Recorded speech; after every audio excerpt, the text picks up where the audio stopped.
बिस्मिल्लाहिर्रहमानिर्रहीम, अस्सलाम वालेकुम। मैं असदुल्ला खान हूँ। मैं क्यों कह रहा हूँ कि कराची में इस वक्त जो कुछ हो रहा है ये अपने तौर पर एक रिकॉर्ड है और अपने तौर पर ये एक तारीख रकम हो रही है, क्योंकि कभी ऐसा नहीं हुआ कि जलसा 24 घंटे बाद हो और 24 घंटे पहले इतनी बड़ी तादाद में लोग बाहर आ गए हों, जलसागाह में मौजूद हों और एक मिनी जलसे की शक्ल जलसागाह में नज़र आ रही हो। ऐसा तो हुआ है कि जलसे से एक दिन पहले तैयारियां मुकम्मल हो जाती हैं या तैयारियां चल रही होती हैं, लोग तैयारियां देखने के लिए आ जाते हैं, गपशप करने के लिए आ जाते हैं, हल्ला गुल्ला करने के लिए आ जाते हैं, ऐसा होता है। लेकिन इतनी बड़ी तादाद में लोगों का बाहर वैसे ऐसा जब जब हुआ है, ये भी मेरा ख्याल है या पाकिस्तान तहरीक इंसाफ के जलसों में हुआ है या एमक्यूएम के जलसों में हुआ है। बिल्कुल एमक्यूएम के जलसे इस तरह के हुआ करते थे कि उसमें भी एक फेस्टिवल का समा रहता था। लेकिन पाकिस्तान तहरीक इंसाफ का कराची में जलसा और फिर 24 घंटे पहले इतनी बड़ी तादाद में लोगों का जमा हो जाना कि वो एक जलसा ही लग रहा है।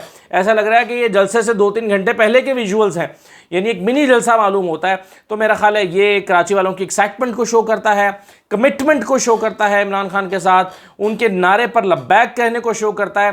क्योंकि ये जो कराची ने रिस्पांस इतवार को भी दिया था, तभी मेरा ख्याल है इमरान खान साहब ने ये फैसला किया होगा, तहरीक इंसाफ ने ये फैसला किया होगा कि कराची में जलसा किया जाए। क्योंकि कराची में या अब इब्तदाई जलसों में से एक जलसा कराची में किया जाए, क्योंकि कराची ने इतवार को जब कॉल दी गई थी ईशा के बाद बाहर निकलने की, तो एक बहुत ही मैसिव क्राउड बाहर आया था और एक मेरा ख्याल है एक बहुत हैरान कुन क्राउड था जो बाहर आया था। अब ये जो विजुअल्स हम देख रहे हैं, और मैंने अपने अभी ट्वीट भी किया है विजुअल्स वीडियो को। वैसे जो लोग मुझे ट्विटर पे फॉलो अभी तक नहीं कर रहे, मैं उनको बता दूं मेरा ट्विटर हैंडल जो है वो AU खान ऑफिशियल है, AU खान ऑफिशियल। तो अगर आप मुझे फॉलो नहीं कर रहे तो ट्विटर पर फॉलो करें। मैंने भी पोस्ट भी की है, जो वहाँ पे जिस जोश व खरोश के साथ नारे लग रहे हैं और नारे लगवाए जा रहे हैं, तो ऐसा लग रहा है कि जलसा तो अभी थोड़ी देर में शुरू होने वाला है और इमरान खान जो है वो पहुंचने वाले हैं और काफ़िले रास्ते में हैं। तो बहरहाल एक मेरा ख्याल है पाकिस्तान तहरीक इंसाफ के लिए एक बहुत ही हौसला अफजा चीज़ है, क्योंकि हम ये सवाल बार बार कर रहे हैं कि क्या इमरान खान मोमेंटम बरकरार रख पाएंगे। आज भी मैं अपने शो में अपने मेहमानों से पूछ रहा था, मैं उनसे सवाल कर रहा था कि जलसे जो हैं वो हुकूमतों को घर नहीं भेज पाते अमूमन। 2013 से 18 के दरमियान पाकिस्तान तहरीक इंसाफ ने बहुत जलसे किए थे, लेकिन हुकूमत ने अपनी मुद्दत पूरी की थी। और इसी तरह से अभी पिछले 3-4 साल में भी जो अपोजिशन थी उसने बहुत जलसे किए हैं, लेकिन इमरान खान उन जलसों की वजह से घर नहीं गए। वे तो फिर बाद में एक और खिचड़ी पकी तो उसकी वजह से वो घर चले गए। तो क्या इमरान खान ऐसा मोमेंटम बना सकते हैं कि वो तारीख रकम कर सकें? तो मेरा ख्याल है चूँकि ये अनप्रेसिडेंटेड क्राउड बाहर आ रहा है और अनप्रेसिडेंटेड चीज़ें हो रही हैं, तो इससे उम्मीदें इमरान खान बांध भी सकते हैं, उम्मीदें लगा भी सकते हैं। तो ये बहरहाल एक ऐसी चीज़ है जो मेरा ख्याल है एक डिफरेंट सा विजुअल हमें देखने को मिल रहा है, क्योंकि जलसा अभी हफ्ते की रात को है और जुमे की रात को लोग बहुत जमा हो गए। खैर, बात लंबी हो गई, मैं ज़रा एक और मौजू की तरफ आता हूँ। और अच्छा हाँ, एक बात रह गई वैसे जो पहले मैं बात कर रहा था, उसमें वो ये है कि ये जो विजुअल्स हमें देखने में मिल रहे हैं, इससे सबसे ज़्यादा कौन परेशान होगा?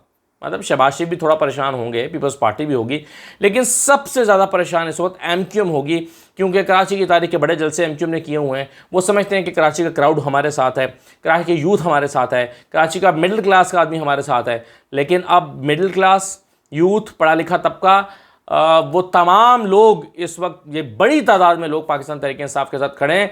और मेरा ख्याल है इनमें से बहुत सारे ऐसे लोग भी होंगे जो माजी में एमक्यूएम को सपोर्ट करते रहे होंगे। तो ये एमक्यूएम के लिए एक बहुत बड़े कंसर्न की बात है। और ठीक एक दिन पहले आज वजारतें भी फाइनल हो रही हैं। बताया जा रहा है कि जी एमक्यूएम को ये वजारतें मिल रही हैं, हो सकता है कल इसकी अनाउंसमेंट भी हो जाए। और अगर कल इसकी अनाउंसमेंट हो गई और शाम को जलसा हुआ तो एमक्यूएम के लिए काफ़ी मुश्किल हो जाएगी, क्योंकि शेख रशीद ये कह कर गए थे पेशावर के जलसे में कि मैं 16 तारीख के जलसे में ज़रा कराची में एमक्यूएम से हेलो हाई करूँगा। शाह महमूद कुरैशी साहब ने भी इसी तरह के इशारे दिए थे। तो मेरा ख्याल है कि एमक्यूएम की जो बेवफाई है, और एमक्यूएम चूँकि डिसाइसिव फैक्टर बना था, एमक्यूएम ही आखिर में वो फैक्टर बना था जिसकी वजह से जो है वो हुकूमत के ख़िलाफ़ अपोजिशन का नंबर पूरा हुआ था। तो एमक्यूएम की ये जो बेवफाई है इसको याद रखा जाएगा, और जो पाकिस्तान तहरीक इंसाफ के कारकुन हैं उनको एमक्यूएम की ये बेवफाई याद है। इसकी वजह से जो है वो मेरा ख्याल है कल एक तकरीरों के अंदर एक एग्रेशन एमक्यूएम के ख़िलाफ़ ज़रूर उसका इजहार किया जाएगा। अच्छा, अब आ जाएँ ज़रा नून लीग। मैंने लिखा है कि नून लीग पहले ही इम्तहान में बुरी तरह नाकाम कैसे हो गई। देखिए, आपको याद होगा कि बड़ा अजीब व गरीब सी कहानी हुई है आज। मुझे तो यकीन नहीं आ रहा कि एक तरफ आप कुछ कहते हैं और दूसरी तरफ करते कुछ और हैं। अब आप देखिए कि जब पेट्रोल की कीमतें 160 पे मुस्तकम की गई, तो मतलब 10 रुपये कीमत कम की गई पेट्रोल की, तो उस पर बड़ा शोर मचा कि जी ये तो बड़ा नुकसान हो जाएगा, महंगा पेट्रोल ख़रीद के सस्ता देंगे तो इकॉनमी बैठ जाएगी, और ये कैसे मुमकिन है, इतने अरब रुपए का नुकसान हो जाएगा। तो जाहिर है, साफ लग रहा था कि नई हुकूमत जो है ये पेट्रोल की कीमतें बढ़ाएगी, उसको बढ़ानी पड़ेंगी, उसको बढ़ानी चाहिए, क्योंकि वो समझते हैं कि इमरान खान ने कीमतें कम करके 10 रुपये कम करके बड़ा नुकसान किया है इकॉनमी का। और आज शाहिद खाकान अब्बासी साहब ने जो प्रेस कॉन्फ्रेंस की उसमें उन्होंने बताया, फिगर्स दिए। उन्होंने कहा कि जी 72 अरब रुपया महाना, और अगर 3 महीने का ये रिलीफ है, चूंकि 3 महीने के लिए इमरान खान ने इसको मुस्तकम किया है, तो 3 महीने में 240 अरब रुपए का नुकसान। और 240 अरब रुपए के नुकसान का मतलब है कि वो कहते हैं कि जितनी सब्सिडी पूरे साल में हमने तमाम पाकिस्तान में प्रोडक्ट्स पे देनी है या रिलीफ देना है, वो आधे से ज़्यादा सिर्फ आपने 3 महीने में पेट्रोल पे दे दिया, तो ये फिजिबल ही नहीं है। और यही वजह है कि उगरा की समरी आई थी तो सब कहते हैं कि पेट्रोल बढ़ाना पड़ेगा। अब ये आज ही शायद खाकान अब्बासी तकरीर कर रहे हैं, प्रेस कॉन्फ्रेंस कर रहे हैं और कह रहे हैं कि जी दुनिया के किसी मुल्क में नहीं होता कि आप महंगी चीज़ खरीद के सस्ती बेचें, ये किसी मुल्क में नहीं होता। और साथ ही उन्होंने कर भी दिया, खुद ही कह रहे हैं कि ये बहुत गलत है और खुद ही कीमतें जो है वो बढ़ा भी नहीं रहे। ये अजीब व गरीब बात है कि अगर आप इमरान खान की पॉलिसी को गलत करार दे रहे हैं तो उसको वापस क्यों नहीं कर रहे? आप उस गलत का तसलसल क्यों जारी रखे हुए हैं? आपने क्यों उसको 30 जून तक जो कीमतें हैं पेट्रोल की वो मुस्तकम कर दी हैं? जब आप समझते हैं, अगर आप समझते हैं कि इमरान खान ने गलत किया था, वैसे तो इमरान खान कहते हैं कि मुझे टैक्स ज़्यादा इकट्ठा हुआ, मैं उसी में से रिलीफ दे रहा हूँ आवाम को, लेकिन आप समझते हैं कि नहीं, ये गलत, इमरान खान गलत बात कर रहे हैं, क्योंकि पेट्रोल की कीमत में आप जो पेट्रोल से पैसे आपको आने चाहिए वो पेट्रोल से ही आने चाहिए, और अगर दुनिया में कीमतें बढ़ी हैं तो आप सस्ता नहीं बेच सकते। तो ये उनका जो नुक्ता नज़र है। और आज इमरान खान को मुकम्मल क्रिटिसाइज करने के बाद आप देखिए कि कीमतें जो हैं वो नहीं बढ़ाई गई। तो इससे क्या साबित होता है? इससे साबित ये होता है कि इमरान खान का एक दबाव जो है वो हुकूमत के ऊपर मौजूद है, और अगर अपने तमाम जो आदाद शुमार हैं, लॉजिक्स हैं, मईशत के जो है वो तमाम उसूल हैं, उसको बालाए ताक रखते हुए पेट्रोल की कीमतों को ना बढ़ाने का फ़ैसला किया, तो जाहिर है उसकी वजह सिर्फ यही है कि हुकूमत इमरान खान का दबाव अपने ऊपर महसूस करती है। आप सोचिए कि अगर 20 रुपये कीमतें आज बढ़ा दी गई होती, और इसके साथ ही आज जलसा कराची का हो रहा होता, तो कराची के जलसे में 20 रुपये कीमतें बढ़ाने के मौजू पर कैसे बात हो रही होती, तो और लोग क्या कह रहे होते, अवाम क्या कह रहे होते, मीडिया क्या कह रहा होता।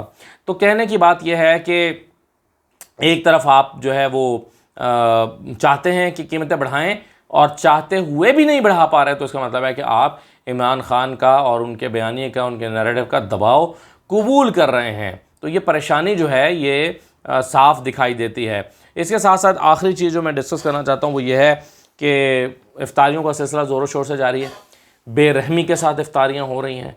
और अच्छा, वैसे जो डिनर्स हैं वो पहले भी चल रहे थे पिछले 2 महीने से, तमाम सियासी जमातें उस वक्त ये एक दूसरे के घर पर जब मिल रहे थे, डिनर ज़ोहराने दिए जा रहे थे, इशाइये दिए जा रहे थे, जब पीडीएम और अपोजिशन, मुत्तहिदा अपोजिशन मिलकर हुकूमत के ख़िलाफ़ एक हुकूमत अमली बना रही थी, तो खाने शाने चल रहे थे।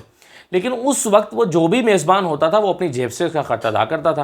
मिसाल के तौर पर अगर शहबाज शरीफ साहब अगर मेज़बान है तो शहबाज शरीफ उसका ख़र्चा अदा करेंगे। वैसे खैर ये भी बात गलत है, शहबाज शरीफ फिर भी अपना ख़र्चा अदा नहीं कर सकते। अभी आपको याद है कि जो गुलबर्ग में 70-72 लाख रुपए या कितने लाख रुपए का एक बिल बना है, जो MPS को कुछ दिन वहाँ ठहराया गया और फिर वहाँ से जो है वो एयरपोर्ट के करीब होटल में मुंतकिल किया गया, तो उसका कितना खर्चा अदा किया, लाखों रुपए में अदा किया, शायद 70-72 लाख रुपए थे। तो वो किसने दिए हैं? हमजा शहबाज ने दिए हैं, क्योंकि काम तो हमजा का है। नहीं जी नहीं, हमजा ने नहीं दिए, वो जो छोटे खोकर साहब हैं, फैसल खोकर साहब, उन्होंने वो पैसे अदा किए हैं, और जाहिर है वो ये पैसे पूरे कर लेंगे। कल को वो कहेंगे मुझे सेनेटर बनाओ या मुझे लाहौर का मेयर बनाओ। फैसल खोकर का नाम वैसे भी लाहौर के मेयर के तौर पर चला भी था, तो मुझे जी ये बनाओ। और बड़े साहब सैफुल मुल्क खोकर कहेंगे मुझे सेनेटर बना दो।